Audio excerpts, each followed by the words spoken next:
महाभारत के विशाल सागर में अनगिनत किरदार हैं, हर एक अपनी कहानी कहता है। आज हम बात करेंगे गांधारी की। बिल्कुल। उन्हें अक्सर हम त्याग, पतिव्रता, धर्म इसकी मूरत मानते हैं ना। हाँ बिल्कुल, उनका नाम आते ही सबसे पहले वही छवि उभरती है, आंखों पर पट्टी बांधे एक समर्पित पत्नी की। पर आज हम थोड़ा पर्दे हटाकर देखने की कोशिश करेंगे।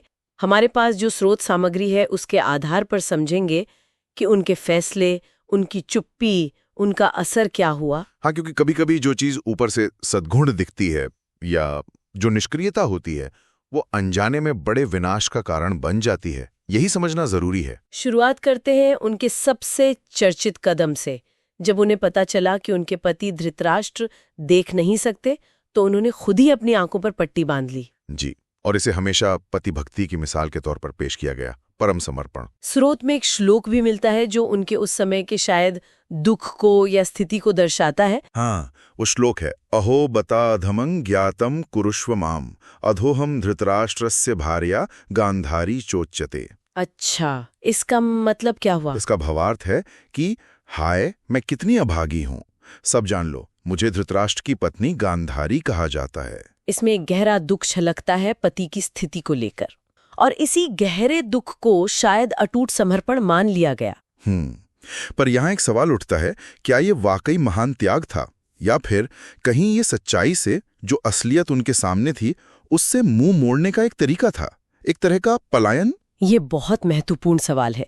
देखिए, सहानुभूति और समर्पण अपनी जगह है, लेकिन क्या अपनी मर्जी से अपनी दृष्टि को बाधित करके गांधारी ने अनजाने में अपनी विवेक की दृष्टि, अपनी समझ, उसको भी धुंधला कर लिया? हाँ, मतलब बाहर की दुनिया देखना बंद किया तो क्या अंदर की दुनिया भी? बिल्कुल। श्रोत में एक और श्लोक इसी तरफ इशारा करता है जो उनकी सोच को दिखाता है, ना ही चक्षुर्भूतानाम सत्यम पश्यति सर्वथा तस्माद अहम अपत्यायाम चक्षुष शास्त्रविदो ममा। अच्छा, इसका क्या मतलब है?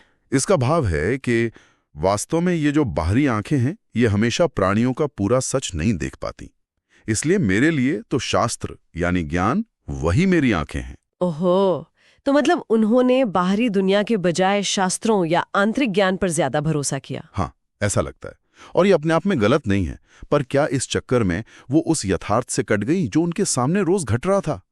क्या शास्त्र पर निर्भरता इतनी बढ़ गई कि वो अपने आसपास के इंसानों के दुख, उनके कर्म, उनको देख ही नहीं पाई? ये तो सोचने वाली बात है। मतलब ये जो खुद आंखों पर पट्टी बांधी, इसने उन्हें घटनाओं में एक सक्रिय भागीदार बनने से रोक दिया। वो बस एक दर्शक बनकर रह गए। हाँ, एक मूक दर्शक। और शायद यही उनकी पहली और बुनियादी भूल थी, सच्चाई से आंखें मूंद लेना, भले ही वो प्रेम और भक्ति के नाम पर किया गया हो। क्योंकि जब आप देखते ही नहीं तो आप हस्तक्षेप कैसे करेंगे, आप रोकेंगे कैसे?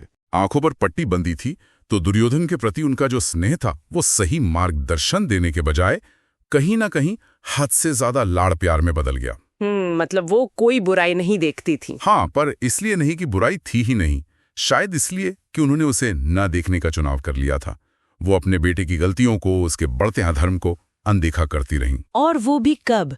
जब दुर्योधन ने पांडवों के साथ अन्याय किया, युधिष्ठिर को नीचा दिखाया, चौसर का वो कुख्यात खेल रचा, और सबसे भयानक द्रौपदी का चीरहरण।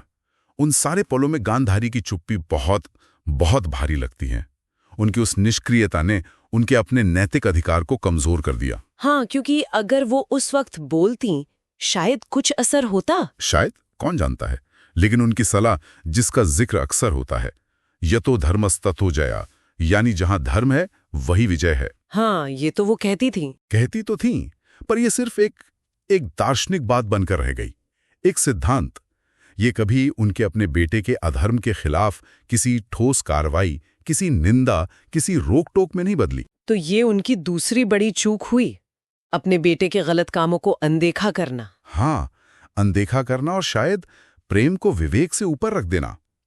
माँ का प्यार स्वाभाविक है, पर जब वो प्यार संतान को सही गलत का फर्क बताने से रोके, उसे अधर्म करने से ना रोके, तो वो प्यार भी विनाशकारी हो जाता है। और फिर सालों तक ये सब अन्याय, अपमान, ये सब सहने के बाद उनका जो दबा हुआ गुस्सा था वो आखिरकार फूटा। हाँ, फूटा, लेकिन युद्ध की भयानक तबाही के बाद, जब सब कुछ खत्म हो चुका था। पर हैरानी की बात यह है कि उनका गुस्सा न तो दुर्योधन पर निकला, जिसकी वजह से ये सब हुआ, न ही खुद पर, अपनी सालों की चुप्पी के लिए। नहीं, उनका सारा क्रोध वो उतरा कृष्ण पर, जिन्हें धर्म का अवतार, धर्म का रक्षक माना जाता है। कुरुक्षेत्र के उस युद्ध भूमि पर राख और लाशों के बीच उन्होंने कृष्ण को श्राप दिया। ये महाभारत के सबसे दिल दहला देने वाले पलों में से एक है। बिल्कुल।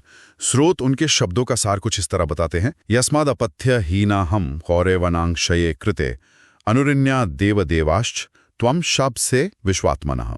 इसका क्या अर्थ हुआ? इसका भाव है, क्योंकि इन कौरवों के विनाश के कारण मैं पुत्रहीन हो गई हूं। हे देवों के देव, हे विश्वात्मा, मैं तुम्हें श्राप दूंगी। और श्राप क्या दिया उन्होंने? उन्होंने कृष्ण को श्राप दिया कि जिस तरह उनका कुल कौरव वंश आपस की फूट और युद्ध में नष्ट हुआ, ठीक उसी तरह कृष्ण का अपना कुल वृष्णि यानी यादव वंश, वो भी आपसी लड़ाई में नष्ट हो जाएगा। ओहो, ये तो बहुत ही। हाँ, और यही उनकी तीसरी बड़ी भूल या कह लीजिए ट्रेजेडी सामने आती है। अपने कर्मों, अपनी निष्क्रियता, अपने बेटों के कर्मों के जो नतीजे निकले, उन्हें स्वीकार करने के बजाय उन्होंने अपना सारा दुख, अपना सारा क्रोध उस पर उतार दिया जिसने धर्म की स्थापना के लिए काम किया था। ये कितनी बड़ी विडंबना है।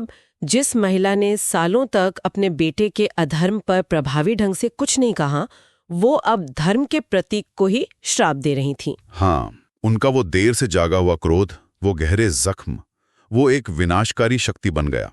उन्होंने अपने दुख के लिए कृष्ण को जिम्मेदार ठहरा दिया, ये समझने के बजाय कि ये विनाश कहीं ना कहीं उन बीजों का फल था जो सालों पहले बोए गए थे और जिन्हें उन्होंने बढ़ने से रोका नहीं। तो गांधारी की कहानी ये सिर्फ त्याग की कहानी नहीं है, ये निष्क्रियता के खतरों की कहानी भी है। बिल्कुल, ये दिखाती है कि सिर्फ व्यक्तिगत तपस्या या आंतरिक शक्ति होना ही काफी नहीं है, उस शक्ति का सही दिशा में सही समय पर इस्तेमाल भी जरूरी है।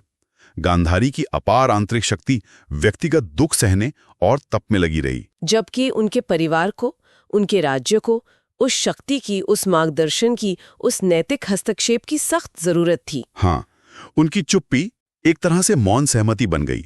उनकी निष्क्रियता ने अधर्म और अत्याचार को फलने फूलने दिया। तो ये एक बहुत बड़ी सीख है कि सच्चा धर्म शायद सिर्फ बुराई से दूर रहना या मन की शांति बनाए रखना नहीं है। नहीं, उसमें सक्रियता चाहिए, सही गलत की साफ समझ चाहिए और जरूरत पड़ने पर हस्तक्षेप करने का साहस भी चाहिए, भले ही इसका मतलब उन लोगों के खिलाफ खड़ा होना हो जिनसे हम बेहद प्यार करते हैं। गांधारी की विरासत तो फिर एक तरह की चेतावनी है कि बिना सहानुभूति के, बिना साहस भरे कदम उठाए सिर्फ ज्ञान और भक्ति भी अनजाने में उसी तबाही का कारण बन सकते हैं जिससे वो शायद बचना चाहते थे। सही कहा, उनकी कहानी हमें आत्ममंथन करने पर मजबूर करती है। हाँ, ये सोचने पर मजबूर करती है कि हमारी अपनी जिंदगी में हमारे आसपास कब ऐसा होता है कि अच्छे इरादों से हम चुप रह जाते हैं या किसी के लिए हमारा प्यार हमें उसकी गलतियां देखने से रोक देता है और अनजाने में हम चीजों को बिगड़ने देते हैं। बिल्कुल, कब हमारी निष्क्रियता किसी गलत चीज को बढ़ने देती है जब तक कि बहुत देर ना हो जाए। ये सवाल हमें अपने साथ ले जाना चाहिए। अगली बार हम महाभारत के किसी और दिलचस्प पहलू पर गहराई से बात करेंगे।